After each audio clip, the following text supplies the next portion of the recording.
Syracuse football is a sad day. They lost defensive tackle Braylon Edwards. He's out for the whole year, and I don't think he get a year of eligibility back because he used all his eligibility up. And this is his last year, so they're talking about bringing him in as a coach. That's a sad thing because we're kind of thin at defensive tackle, and we lost one, the Alabama transfer, Braden Ingram, no longer playing this season due to injury. He ruptured his Achilles, so he's going to be out for the season. Sad. So who will replace Braden Ingram for the Syracuse defensive line? We got Perry. We got a young guy coming in, if I'm correct. I can't think of his last name, but he's from New Jersey, 300-pound guy. And then we have Murad Watson, and we have Wilson and Kunduf Cuff, and Jobity's playing defensive tackle. So we got some youth that are pretty talented, and then we have Jobity and Tank. I'm hearing a lot about, and then Elijah Kundub and Murad Watson. So those are probably going to be the four guys in the first rotation, and I don't know who's coming behind them. Haven't seen a lot of the freshmen.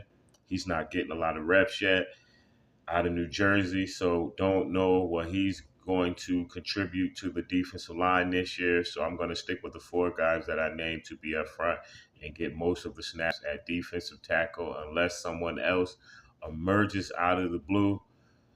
I'm going to go with those four guys to be the four guys in rotation, and maybe the freshman from New Jersey can break the line up. But that's sad because Syracuse defensive line is already thin, looking pretty good at defensive end with Isaiah Simmons. Well, Simmons, not Isaiah Simmons, he's gone, but Simmons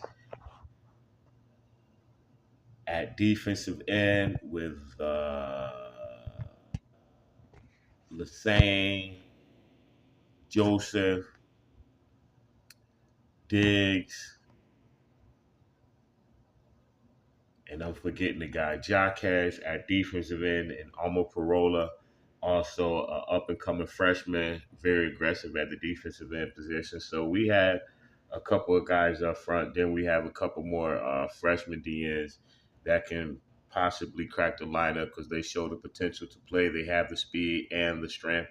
Seen those guys in the spring game, Lassane and Joseph. If not this year, next year, definitely they're going to be top contributors. Both of the guys are talented.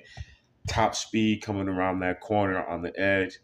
Loving those guys at defensive end, but it's a sad thing we lost Braylon because he's an upperclassman. He brings that experience.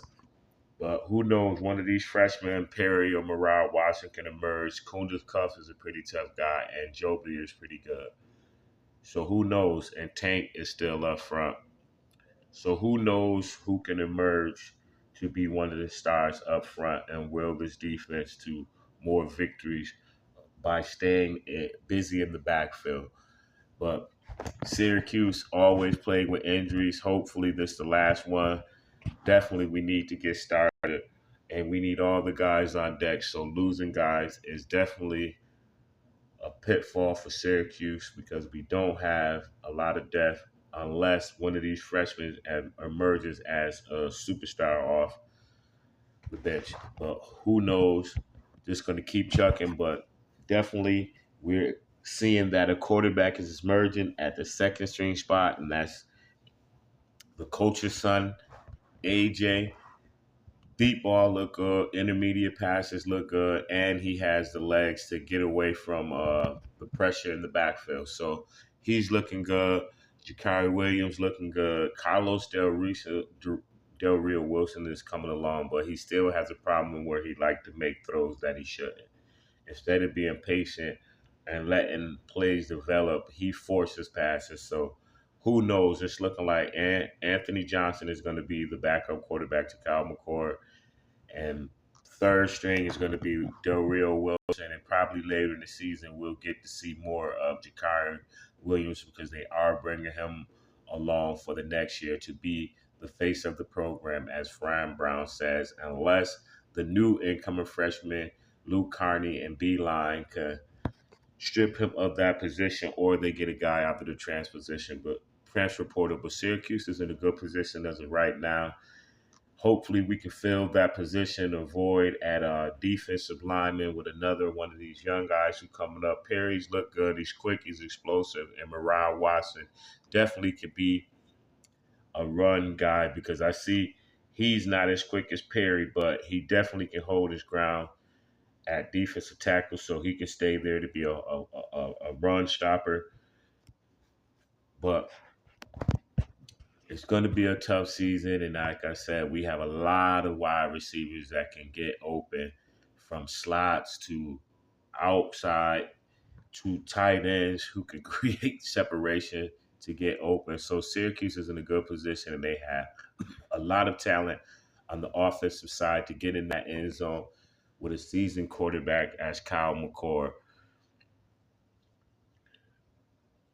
There's a lot of things that Syracuse need to sharpen up before the season start, but I still say that they can go at least 9 games strong without losing. So 9-3 is my prediction for the Syracuse football team due to the talent that they brought in, the Notre Dame cornerbacks, the Buffalo cornerback, and the guys that they already have to back those guys up. Because I'm starting to see I'm gonna go with the the Notre Dame transfer and the UB guy at cornerback with Barnes and Bellamy backing those guys up.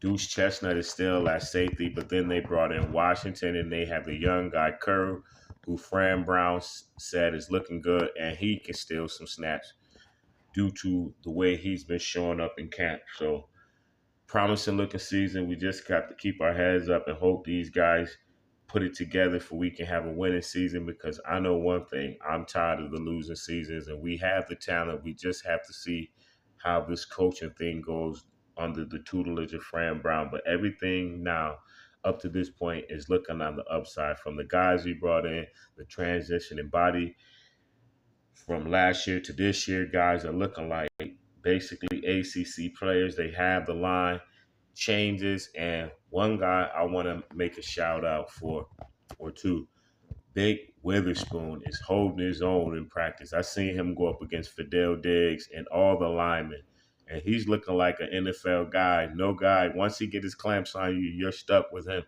and he will drive you out of that hole. So definitely these guys are an upgrade. Haven't seen the Grambling guy yet, and Moore is not Moore, but Willabomb is taking it step by step. So who knows? And like he said, we're gonna have depth, and he's gonna use the rotation not to burn the guys out, which is a good thing to keep those guys fresh in the fourth quarter. Gotta wait until the season start, but there's a lot of anticipation for it, and it's coming soon. We're less than 3 weeks away from the start of the season. Until the next time, Syracuse football.